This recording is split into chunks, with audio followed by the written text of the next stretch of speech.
So I had overextended my Achilles on a hike, and I'm a big runner, so I would feel it on my runs. I had been dealing with it since the very end of October. So we had gone up to Acadia National Park, and that's where it happened. And I'd given it probably about 2 months before coming here. The thing about runners is that often when they run, they need to run. It's something that they do to make their lives better. It makes them happier. They get a lot of endorphins from it. That's like my whole thing outside of like my work, you know, that's my passion, my hobby. So in my peak, I'm running 75 to 80 miles a week, peak.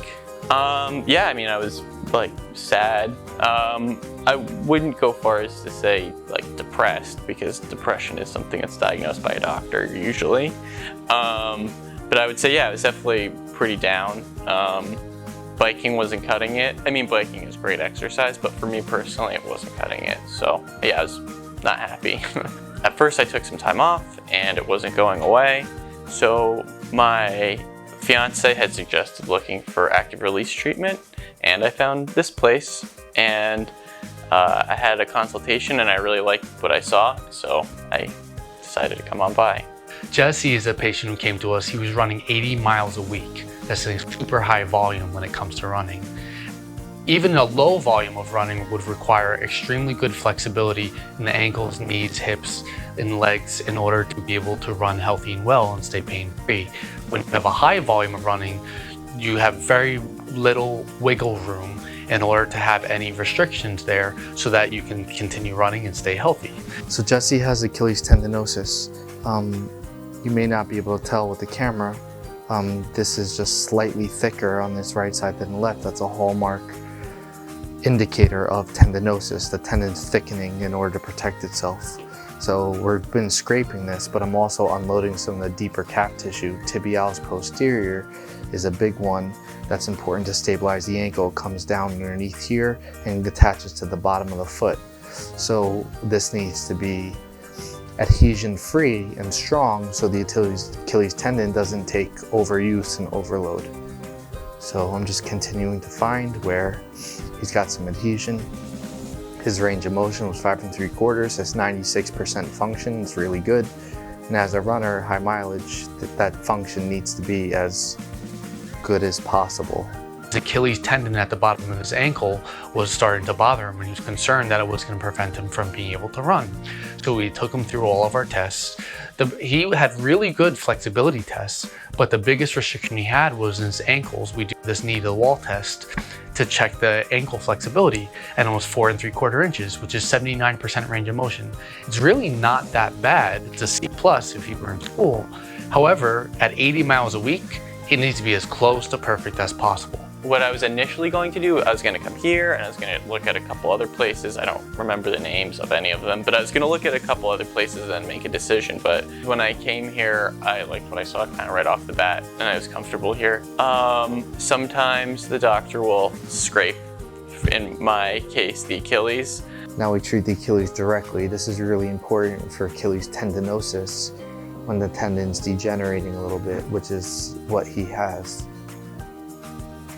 So I'm just making sure that this tendon's clean. I bring blood flow to the tendon.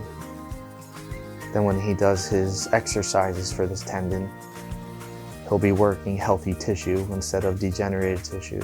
Other days they might massage the lower calf all the way up to the upper calf. And it's just like anything else, where some days it feels pretty easy, and then other days it could hurt, not hurt, but it feels like a bit more pressure, I suppose. So yeah, I mean, treatment's treatment. It could feel like a deep stretch sometimes. Other times it could feel like a really intense massage. We've given him some strengthening stuff to work on in his deep calf, in his hamstrings, in his butt cheeks, just to make sure that he's as strong as can be in order to continue training. And we've had him just temper a little bit of his running with a little bit more rest. And he's back to running. His Achilles tendon symptoms are about 95% better. Whenever I come out of here the next day, it's always better than the day it was before. And I've noticed that week over week, the pain has decreased and the good days are getting bigger in number. So that's all I could ask for. We told him that he probably won't get completely gone unless he reduces volume just a little bit, but he's okay with coming in for maintenance once every couple weeks or every month.